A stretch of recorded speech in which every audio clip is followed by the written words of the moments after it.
Hi, everyone. Welcome to this live to discuss Sequins in the C-suite. With me today is the brilliant Nana Badu. She is a speaker and style coach who helps women leaders authentically dress with style and confidence. Welcome, Nana. Thanks, Melissa. Excited to chat. Oh, it's a good topic. Now, the impetus of this conversation is an article in the Wall Street Journal titled, Executive Women Are Wearing Sequins to Work. And then there's a quote, and that is, I made the decision to be seen. Now, I cannot think of a better person to unpack this with than you, Nana. And specifically, what this can mean for dismantling taboos about what C suite style should look like or what is appropriate. And I'd love to hear your take on this article. Yeah, I mean, they had me at the headline, right? It's so good. Just just that whole declaration of deciding to be seen. I think so many women can relate to that, whether they feel like they are currently in a place where they need to get that motivation to make that declaration too, or recognizing like how visible am I hiding within my career and the way that I show up, right? Is I think a lot of women, there's just been so much conditioning around how and what is appropriate in terms of how you show up in your confidence and of course in your wardrobe, right? And things like being demure and being subdued and kind of playing yourself down and being understated have over time been some of the notions we've heard around what feels acceptable for a woman's behavior and how that directly connects to how she shows up. So constantly when I'm working with women, I hear this all the time. Well, I don't want to be seen as too much, right? I don't want to be seen as too extra. Like there's always this TOO situation happening that Yeah. feels like a deficit. And, this was a great moment for a woman in an executive position saying quite the opposite. Yeah, yeah. Well, on that note, you might find this a little bit wild, but I came across some research about our evolutionary and biological hardwiring, and Mm. that makes us be preconditioned to love sparkly, glittery things. And Mm. basically, our ancient ancestors had to find fresh water to survive, which meant being attuned to light that reflects off its surface. So, we still this to today. And, whether that means wearing shiny things like sequins or bold colors in your wardrobe or statement jewelry, this concept gives us permission to claim and really, I don't know, step into our personal brand in a way that is distinct and memorable and uniquely ours because as humans, we're literally hardwired for it. So, in your words, like maybe we should be looking at like there is no such thing as too much. Yeah. I mean, it's so wild, that you could be in spaces and other people's opinions based on how they see things can completely influence and direct what you think about yourself, right? And so someone somewhere said these elements of what is appropriate, oh, don't wear too many sparkly things in the office, that's going to be a distraction, that's too feminine, right? Like don't wear dresses that are flowy to work, it's all about structure, it's all about navy blue, it's gray, right? Like all of these rules. And over time, I think what's happening now is more and more women are like, forget the rules. Like, Yeah. that doesn't feel good to me. And that doesn't give me confidence in how I dress and how I want to show up. It doesn't feel like me. I'm pretty much feel like I'm putting on like a costume or some armor or like some other uniform, right? And I go to work and I do my job. And then as soon as it hits 5, I'm like, woo! And then I can now be me. And, I think the article and even the woman, one of the women that was interviewed is just talking about that space of being and feeling like, no, I really like sequins, or I really like color. I really like print. So why does that have to be isolated from work? How come I can't marry the two and still be a professional, because I am a professional, because I do my job well and I execute. Yeah. Yeah. Well, one of the things that you talk about a lot that is probably among my top favorites is bringing what is inside out, right? Mhm. And I think in many ways, when I've entered a space where I don't know anyone, I have looked for something to connect to another person with. And it's usually a color, or it's usually a piece of jewelry or frames, or Yeah. there's something I can like have as like a conversation starter. And then you kind of can often sort of say, well, it could work both ways. So, you're when you do bring what is inside out, it's a conversation starter in a very authentic way to be able to connect with people on a human level. Yeah. Yeah. 100%. Like, I think we've all been there, right? Where, I'm sure, for your clients, like they're wearing a statement earring or a statement necklace that you've created or curated. And then they tell you, oh, I get compliments on this all the time. Oh, I was just, randomly, at the doctor's office waiting, and someone commented on this, and we had a really great conversation around jewelry, and we started talking about our kids, and it just, like, people are looking for ways to connect all of the time. Yeah. And, I think it's actually pretty special when someone takes the step to go from just observing something that they like about you to actually verbalizing it. Yeah. Because, people have probably heard this like anecdotal notion that it takes 7 seconds to make a first impression, right? And within that 7 seconds, our brain computes thousands of ideas about things. So you do that all the time. Think about when you meet someone, when you first see them, you think like, oh my gosh, love her earrings. Oh, look at that top. Is that sequins? Is that like a gray print? So cute. Like, you are literally like taking in all the elements of someone, but you don't actually say anything. It's all in your head. So for someone to actually say, I just have to tell you, I love your earrings. That's a big deal. That's Yeah. a big deal that they noticed you and feel even comfortable, and saw something in you that made them feel comfortable to like share that and think like, I think that this person's going to appreciate that and it's going to be well received, and like, wow, an amazing conversation could actually even develop from that. Yeah. Well, and usually someone's face lights right up, like if you were to say that to someone. And, I think that's like a shared joy, right? I mean, when Totally. you can have that like shared moment of like, oh, light, light, joy, Yeah. it's pretty special. Yeah. Yeah. So I think that clothing and jewelry absolutely does that. And, when I read this article, I was thinking, yeah, like there is something about sequins and there is something about bold color. It's juicy. And then I was thinking in my closet, like, well, I'll just share. I have a closet confession. No, let's do And maybe you're open to sharing one of yours if it feels right to you. it. But I was thinking, sequins?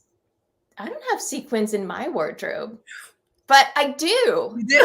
And and not only, I mean, I have 3 black tie dresses Mhm. that have varying degrees of sequins, and of course, this is one of them. Yeah, I love it. And just to add to my confession, I I feel joy when I wear these, and I Yeah. wish I wore them more often. And then I realized in my head, I kind of relegated these dresses to kind of like a box in my brain labeled awards dinners and charity galas. That's it. You forget about those, like only those Yes. only those things. And Yeah. it's like, well, gosh, I mean, these would be kind of amazing to wear, participating in a panel, or imagine keynote speaking, Mhm. or, even in the boardroom. And, I paired this with a separate, like this blazer, and Totally. ooh, like I can Ah, really put those separates to work too. So not only is it yeah. like, I've forgotten about these things. I don't let myself enjoy something that's already in my wardrobe. And I don't know, I guess I was thinking, like, what a great reason to intentionally rediscover what we already have in our closets, whether it's sequins Mhm. or separates, whatever that is, and I don't know, I guess it's sort of this idea of like, why aren't we wearing like the good stuff, like the joyful? Yeah. And so, Yeah. there is such relevance in that. I love that, Melissa. That's so good. Yeah, wear the thing, wear the dress, wear the good jewelry, right? Wear the good stuff that you're like that's also chucked away in the box of award dinners and galas and that special birthday party, right? It's like wear the stuff, wear it now. And it's is there's so many reasons like behind that. Like, one, life is short. Be happy as much as you can, as often as you can. And if things bring you joy in your closet, like pull them to the front and wear them, and I think even, sometimes when women, when we're thinking about our wardrobe, we can absolutely compartmentalize things, based on function, right? And it makes complete sense. You're at work probably majority of the time, and then you have stuff that's on the weekends, like more casual, special events, all those things. But I think this is the space where, the message is that you can really be more creative with how you approach what you wear and have more fun. Yeah. And, I think at the core of that, it allows you to start to take the rigid lines you have and just start to, like, maybe let them fall a little bit by the wayside and think like, okay, I might not want to wear the black tie gala dress to work, but I have a great shell top that's in sequins, right? So I could lay that and layer. Or I maybe don't feel comfortable wearing a head to toe red suit, but I do want to experiment with red. Maybe I'm going to get a red shoe or a red belt to put over my gray sheath dress, right? Like, I think sometimes when it comes especially to the workwear space and that notion of bringing a little bit more of your authenticity and a little bit more of your personal style and having fun, people are so extreme, right? Like, I'm sure there are plenty of folks who are like, sequins and sequins, I would never wear a sequins sweater or cardigan or a sequins dress. Like, that is so inappropriate. And it's like, think about things on a scale. Like, let's not be so contrasting. Like, there are multiple ways that you can incorporate some fun and personality into your existing workwear. And so that looks like gray layering pieces. That looks like an accessory. That looks like one pop of color, right? So it's you might not be the person who's like, "Oh yeah, I'm getting that sequins blazer and it rocks with me." If that's not you, great. Like, don't be what you aren't, because if you show up in what's not comfortable to you, that shows. And that is not the kind of presentation that you want to have, right? So, Yeah. like, find those big and small ways that work for you in your wardrobe. Yeah, I agree. And I think just the idea of dressing for joy and really thinking about, yeah, what am I not wearing? Like what am I really not exploring because I feel like it fits in a box?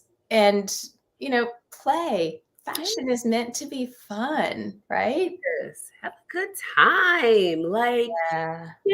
like on a Saturday or a Sunday, like take out a little time for yourself. I'm always like, get your beverage of choice. Maybe it's a mimosa, like maybe it's a good cup of chamomile tea, whatever it is. And like, just go into your closet for 45 minutes, an hour, and just be like, what haven't I been wearing? Like, let me try some things on, like what's feeling good, what's not feeling good anymore, right? Yeah. And start to just like let things go, like, just like, "Ugh, I'm not feeling that anymore." I'm like, oh my God, I love wearing this. Why don't I wear this anymore? Because sometimes it's just as simple as some of these pieces just literally being in your closet and fading to the back, or being Yes. at the bottom of a drawer or behind something so you can't see it, and you wear what you can see. That's why it's so common for folks to, wear 20% of your wardrobe 80% of the time. Right? That's a shocking Yes. concept. Yes. Like, oh, you wear a fifth of what's in your closet majority of the time. It's like, well, if that's the case, just burn all the other clothes. Like, like Yeah. right? You might think that, like, what? But it's really sometimes just simple things of just bringing those clothes closer to the forefront because you just can't see them, right? And just rotating some of the pieces you do wear often and saying, like, you know what? Maybe I'm gonna give myself a little challenge. Once a week, I'm gonna wear an outfit I haven't worn before. I'm gonna wear something that I don't wear often, right? Like, these are just fun and easy ways to spark some of that joy you're mentioning, right? And add some of that fun in the workspace. Well, I think the article mentioned that one woman called it Sequin Fridays. Yes. And, so I think for any one of us, maybe it's not sequin, but maybe it's like a fun game you can play with yourself to say, okay, on Friday, I'm gonna try something new. And it's kind of like low cost because people do think Fridays are sort of casual, like a lot of things can go. And Right. so, like, who knows, you might discover something that you really love and, that you might not normally wear. And so that comfort, like you find more comfort when you do this Friday adventure, right? Yeah. And, play around. It's like a little palette. Totally. Yeah, 100%. I love that because I'm like, yeah, the office is more casual usually on Fridays. And especially, after the pandemic, workplace cultures are getting a lot more casual with their wardrobes. So more and more women are wearing less heels and stilettos and pumps to work, and they're opting for more block heels or more sneakers with their suits, right? Like women are like, I really want to feel more comfortable with what I'm wearing. Yeah. And so it's like, lean into that. How are you going to still be comfortable, still execute in your work and feel good in your clothing? Because really too, a lot of folks still work from home, Yeah. and even in that space, like, you're right at home, you have no reason why you can't play in your wardrobe when you're getting dressed, like, wearing the leggings and the t-shirt. Let's start to elevate beyond that, right? Like, put some intention, put a little more effort, right? Go in the closet. Guess what? You're working from home. Throw on the multicolored cardigan, like, throw on the jazzy fuchsia blazer, like, throw it on and have some fun and take your calls and like have great energy. Well, It's I think that's a really good point because even though like I'm not necessarily going to be in a C-suite dressing for C-suite, but so many of us are having still Zoom calls, right? That we're meeting with people because we sometimes have realized it's convenient. Mhm. And so yeah, I mean, all the more reason to kind of still wear that C-suite look, but play, like add something that's maybe just a touch more out of your comfort zone. And, kind of like the casual Friday concept, in many ways, it kind of gives you a little bit of a get out of jail free card because you don't have to commit to it the whole day. You only have to commit to it as long as your meeting is, right? I know, right? Yeah. And it's like it's a soft playground, It's a soft playground if you're kind of like easing your way into it because you're trying to test the waters and you're not sure, what people are gonna say. But like after a couple of times, I guarantee you the reaction is probably gonna blow your mind at how awesome people are gonna say. That is so cool that you are wearing these textures to work. Like, that's so cool that you're playing around with what you're wearing. Like, you're inspiring me, right? Like, Yeah. oh, that's so cool. Like, you always have like a signature pair of glasses. Like, I love that about your style. People pay attention to all of these things. Yeah. They do. They really do. And it can have a really cool impact on just your ability to connect with people and your brand, as a whole. There's so many epic nuggets here, Nana. I just so appreciate you. It's always fun to catch up with you. Yeah. And, I feel like every engagement I have, I learn like an extra layer of awesomeness. So it's this awesome cake. It's just building and building and building. Such a great analogy. Not to mention I love dessert, so Well, what is the best way for our audience to engage your intentional style expertise? Oh, yeah, absolutely. Definitely follow me on LinkedIn. Send me a DM if you caught this live with Melissa and I. Would love to know what some of your key takeaways are and how, you're getting inspired to show up in the C-suite or just at work in general. That sounds great. And also, I invite any of our listeners to join All the Brilliance community of women leaders. And I'm going to put all of this goodness in the show notes. Thank you so much, Nana, for this empowering and powerful conversation as always. I truly appreciate you. Absolutely. Happy to join. Thanks, Melissa. Bye. Bye.